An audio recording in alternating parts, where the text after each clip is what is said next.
Imaginez une époque où les fondements même de la foi étaient façonnés dans l'ombre des manuscrits anciens. Saviez-vous que la Septante, formidable traduction de l'Ancien Testament de l'hébreu vers le grec, a non seulement suscité des débats houleux, mais a également changé le cours de l'histoire religieuse?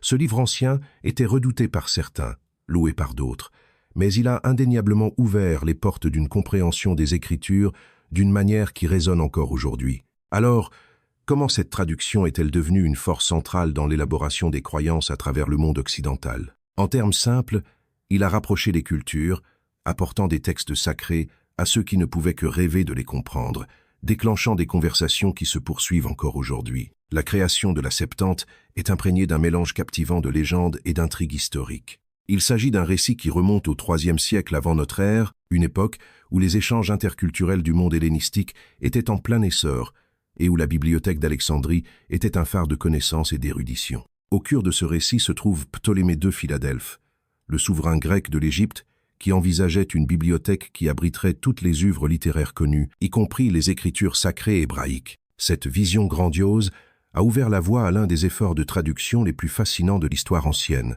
La tradition raconte un événement extraordinaire impliquant 72 érudits, souvent associés aux 12 tribus d'Israël, une association elle-même entourée d'un débat historique compte tenu de la diminution de l'importance de ces tribus au IIIe siècle avant notre ère en raison de conquêtes et de dispersions antérieures. L'histoire raconte que ces érudits furent convoqués à Alexandrie pour accomplir la formidable tâche de traduire les écritures hébraïques en grec. Ils auraient travaillé séparément et, étonnamment, chacun aurait produit des traductions identiques des textes. Cette remarquable concordance a été attribuée à l'intervention divine, témoignage du caractère sacré de leur travail et de l'authenticité des messages divins contenus dans les Écritures. Ce récit légendaire, bien qu'inspirant, suscite le scepticisme de la part des chercheurs modernes. Alors que l'histoire sert à souligner le caractère sacré et la sanction divine de la Septante, les historiens soulignent que la traduction était probablement un processus plus progressif qui s'est adapté au fil du temps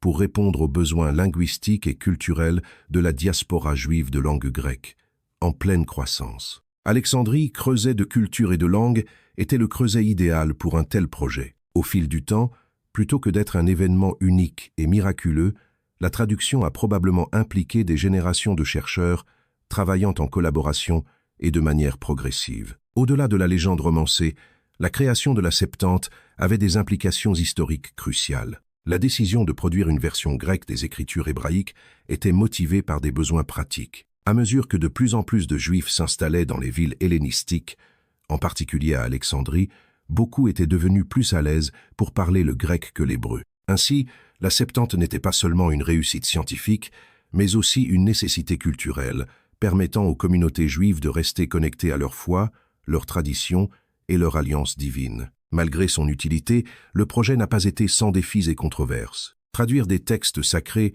est une entreprise complexe, qui suscite des inquiétudes constantes quant à la perte de sens et au danger d'une mauvaise interprétation. Chaque mot avait une signification théologique et nécessitait un examen attentif pour préserver son intention originale.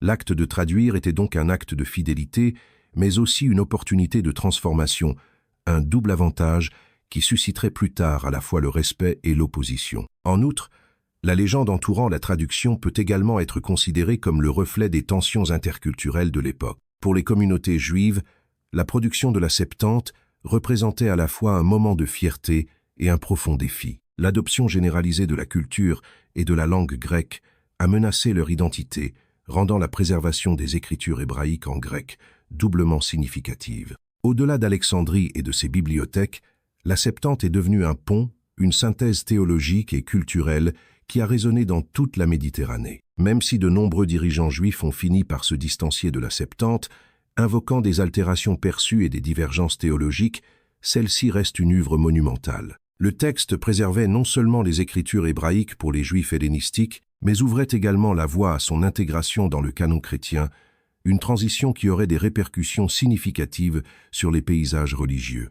Cette interaction complexe entre croyances, langage et identité a jeté les bases de l'impact ultérieur qu'aurait la Septante, qui façonnerait profondément les interprétations des Écritures et la vie spirituelle d'innombrables individus à travers les générations. Comme le chapitre suivant le développera, cette traduction ancienne naviguerait dans une dynamique complexe entre deux religions naissantes. Alors que les communautés juives étaient aux prises avec ces implications, les premiers chrétiens ont trouvé dans la Septante un outil pour diffuser leurs récits théologiques émergents. Les répercussions de ce travail continuent de se faire sentir, ses origines témoignant de l'effort humain sous la direction divine, un facteur qui fait autant l'objet d'une recherche scientifique que d'une réflexion motivée par la foi. Dans le contexte du judaïsme et du christianisme primitif, la Septante a servi de pont entre les cultures et les idéologies, affectant profondément chaque communauté de manière distincte. Initialement, cette ancienne traduction grecque de la Bible et hébraïque permettait aux Juifs de langue grecque de conserver leur identité religieuse au milieu de la domination culturelle du monde hellénistique. C'était plus qu'une simple traduction. Cela signifiait un changement monumental en matière d'accessibilité, offrant une voie vers la continuité spirituelle à ceux qui étaient très éloignés de leurs racines linguistiques. Pour la diaspora juive, en particulier celle vivant à Alexandrie et dans d'autres régions de langue grecque, la Septante était une bouée de sauvetage. Il a préservé leur riche héritage théologique dans une langue qui leur était devenue plus naturelle que l'hébreu, leur permettant d'aborder les textes dans un contexte plus personnel et immédiat. Cette adaptabilité a aidé le judaïsme à rester dynamique et réactif pendant une période d'évolution culturelle significative. Les histoires, les prophéties et les lois centrales à l'identité juive étaient désormais accessibles à des communautés autrefois linguistiquement hors de portée. Cependant, même si l'utilité de la Septante était claire, elle a suscité des controverses au sein du judaïsme. De nombreux dirigeants et érudits juifs ont commencé à se méfier de ces traductions, craignant que de subtils changements de langage et d'interprétation puissent altérer les significations sacrées des Écritures. Le langage précis de la Bible hébraïque imprégnait ses récits et ses commandements de significations à multiples facettes, dont beaucoup croyaient perdus ou déformés en grec. Un exemple frappant est la traduction d'Ésaïe 7,14, où le mot hébreu « alma », signifiant « jeune femme », a été rendu par « parthénos », signifiant « vierge » en grec. Ce choix de traduction est devenu un point central de controverse, car il a influencé des perspectives théologiques très différentes des interprétations juives traditionnelles. En revanche, les premiers chrétiens ont adopté avec enthousiasme la Septante comme leur principal fondement scripturaire. Cette divergence met en lumière une période fascinante de l'histoire religieuse où les interprétations divergeaient non seulement selon les clivages culturels, mais aussi théologiques. La langue vernaculaire grecque de la Septante résonnait avec le monde gréco-romain, agissant comme un pont linguistique et culturel facilitant la propagation du christianisme. Il a servi de terrain fertile pour le développement théologique, permettant aux premiers chrétiens, dont beaucoup étaient des gentils peu familiers avec l'hébreu, de comprendre et d'exposer les prophéties juives concernant le Messie. Pour les premiers chrétiens, la Septante n'était pas seulement une ressource, mais un outil pour les théologiens. Il a joué un rôle essentiel dans l'élaboration des doctrines chrétiennes et des arguments théologiques. Des passages comme Ésaïe 7, 14 ont joué un rôle central dans l'apologétique chrétienne, renforçant la croyance en Jésus en tant que Messie prophétisé, né d'une vierge. Cet usage de la Septante a permis au christianisme d'articuler ses affirmations sur Jésus en des termes familiers et faisant autorité aux convertis juifs et païens. De plus, l'adoption de la Septante par les chrétiens a contribué à son abandon progressif par les érudits juifs qui se sont distanciés de ce qu'ils percevaient comme un texte compromis. Cette divergence a joué un rôle important dans le développement éventuel d'identités religieuses distinctes. Même s'il existait un héritage scripturaire commun, les différentes interprétations de la Septante ont ouvert la voie à des récits religieux divergents, chacun évoluant vers des traditions théologiques distinctes. Malgré la controverse qu'elle a suscitée, l'impact de la Septante sur le christianisme et le judaïsme est indéniable. Il a souligné les possibilités et les périls inhérents à la traduction de textes sacrés, soulignant comment de telles traductions peuvent remodeler les paysages religieux. Son existence a ouvert des dialogues entre les cultures et créé une base pour des voyages spirituels distincts mais interconnectés, influençant profondément les réflexions théologiques et l'articulation de la foi dans les deux religions. Ainsi, l'héritage de la Septante reste un témoignage de l'histoire dynamique des textes religieux, servant de pont dans certains cas, tout en créant une division dans d'autres. Il met l'accent sur le pouvoir des mots et sur l'impact profond de leur interprétation sur les croyances et les pratiques de communautés entières. Cette complexité continue d'inspirer les discussions et les débats, enrichissant encore aujourd'hui les récits spirituels du judaïsme et du christianisme. La Septante se présente comme un pont monumental dans le domaine de la pensée ancienne, facilitant un échange culturel sans précédent entre les philosophies juives et grecques. Dans un monde où se croisaient ces deux cultures distinctes, des personnalités comme Philon d'Alexandrie ont trouvé un terrain fertile pour une synthèse intellectuelle et spirituelle. Philon, un philosophe juif hellénistique, a été incroyablement influent dans ses tentatives d'harmoniser les écritures juives avec la philosophie grecque, notamment le platonisme et le stoïcisme. À travers le prisme de la Septante, il considérait la sagesse juive non seulement comme une tradition distincte, mais comme un élément fondateur capable d'informer et d'enrichir la pensée philosophique grecque. Cet amalgame d'idées culturelles n'était pas sans défi, notamment dans le domaine linguistique. La tâche de traduction des écritures hébraïques en grec était complexe, semée d'embûches linguistiques qui exigeaient que les traducteurs prennent des décisions critiques sur le choix des mots et la structure des phrases. L'hébreu, une langue riche en idiomes et en expressions uniques, représentait un défi particulier lorsqu'il était traduit en grec, connu pour sa précision et son vocabulaire nuancé. Les traducteurs ont été aux prises avec ces défis, choisissant souvent de conserver les idiomes hébreux dans leurs interprétations grecques, ce qui a abouti à des textes porteurs d'une double identité culturelle. Une telle rétention reflète une reconnaissance consciente de la signification théologique de l'hébreu original, tout en plongeant les lecteurs grecs dans les modes de pensée juifs. La structure même de la Septante, avec son inclusion de livres non présents dans le canon hébreu traditionnel, comme la sagesse de Salomon et du Siracide, a introduit de nouveaux éléments à la fois culturels et théologiques. La sagesse de Salomon, par exemple, intègre parfaitement les motifs théologiques juifs au concept philosophique hellénistique. Il parle de la sagesse personnifiée, faisant écho aux idéaux platoniciens des formes divines, tout en ancrant fermement ces notions dans la compréhension juive de l'interaction de Dieu avec la création. Ces textes supplémentaires ont élargi le paysage théologique et façonné les dialogues qui allaient définir la pensée chrétienne et juive primitive. Le fait que la Septante ait servi de référence scripturaire principale pour les premiers chrétiens illustre davantage son rôle de canal de synthèse culturelle et philosophique. Les premiers écrivains chrétiens ont trouvé dans ces textes des prophéties et des enseignements qui soutenaient leur cadre théologique naissant, en particulier dans la compréhension de la vie et de l'œuvre de Jésus-Christ. Cette adaptation et cette réinterprétation n'étaient pas de simples actes de traduction, mais un engagement profond avec le texte, démontrant un dialogue évolutif entre les cultures. De plus, la Septante remet également en question les perspectives modernes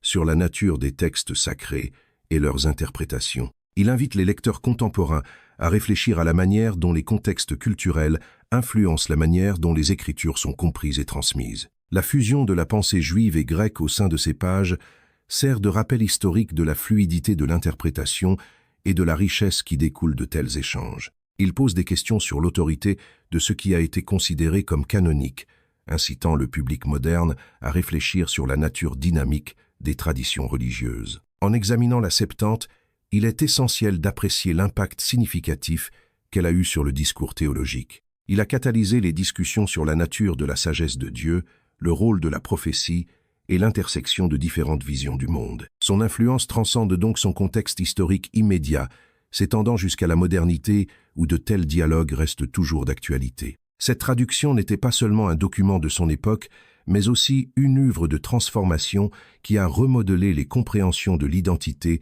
de la foi et de l'appartenance culturelle, comblant les fossés et favorisant un environnement d'exploration intellectuelle et spirituelle. À mesure que nous approfondissons sa pertinence moderne, nous continuons à découvrir le profond héritage de cet échange, reconnaissant son pouvoir d'informer et de remettre en question les perceptions à travers des millénaires. L'impact continu de la Septante est indéniable, se répercutant à travers le tissu du discours religieux et culturel même à l'ère moderne. En tant que ressource essentielle pour comprendre la prononciation de l'hébreu ancien et le développement du canon biblique, la Septante occupe une place unique dans les études théologiques, offrant aux érudits et aux fidèles une vision multiforme des origines scripturaires et de l'évolution de l'interprétation textuelle. Dans le paysage mondial actuel, où les textes religieux sont constamment scrutés et analysés, la Septante sert de point focal de comparaison avec les textes hébreux. Cette comparaison suscite souvent des débats sur l'interprétation et l'autorité des Écritures. De telles conversations sont cruciales pour comprendre la dynamique entre les différentes traditions religieuses,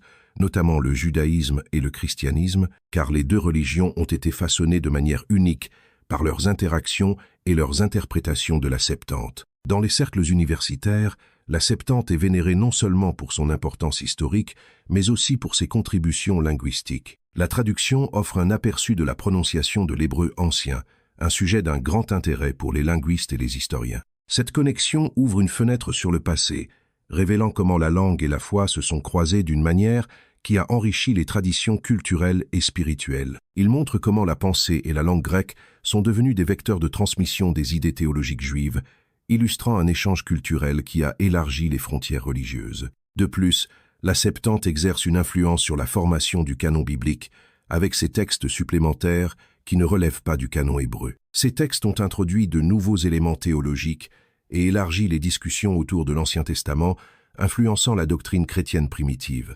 Les premiers pères de l'Église ont trouvé dans la Septante un fondement pour articuler les enseignements et les doctrines chrétiennes, car ils ont identifié des références prophétiques et des préfigurations du Christ qui étaient moins apparentes dans les textes hébreux.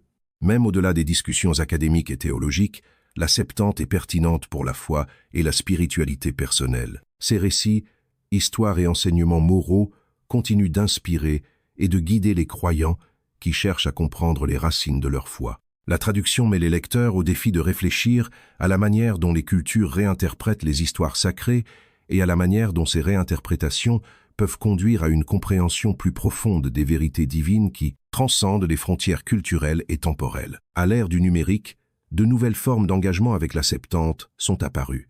Les plateformes en ligne et les forums de discussion ont permis un regain d'intérêt pour les textes anciens, permettant une démocratisation de l'érudition biblique qui transcende les barrières géographiques et institutionnelles. Ces plateformes ont encouragé les laïcs à s'engager dans la Septante, facilitant de nouvelles interprétations et réflexions personnelles qui enrichissent les voyages spirituels individuels. Malgré ces controverses et l'histoire complexe qu'elles représentent, la Septante reste un témoignage important des interactions entre la foi, la langue et la culture. Il souligne l'importance du dialogue dans les contextes religieux, illustrant comment différents paradigmes linguistiques et culturels peuvent fusionner pour aboutir à une compréhension plus riche et plus inclusive de la sagesse divine. Pour les croyants et les érudits contemporains, la Septante n'est pas seulement une relique du passé, mais un document vivant qui continue de façonner les pratiques religieuses et les identités culturelles à travers le monde. En examinant la pertinence moderne de la Septante, il devient clair que son influence étend au-delà de la simple étude universitaire. Il invite à l'engagement, au questionnement et à l'exploration.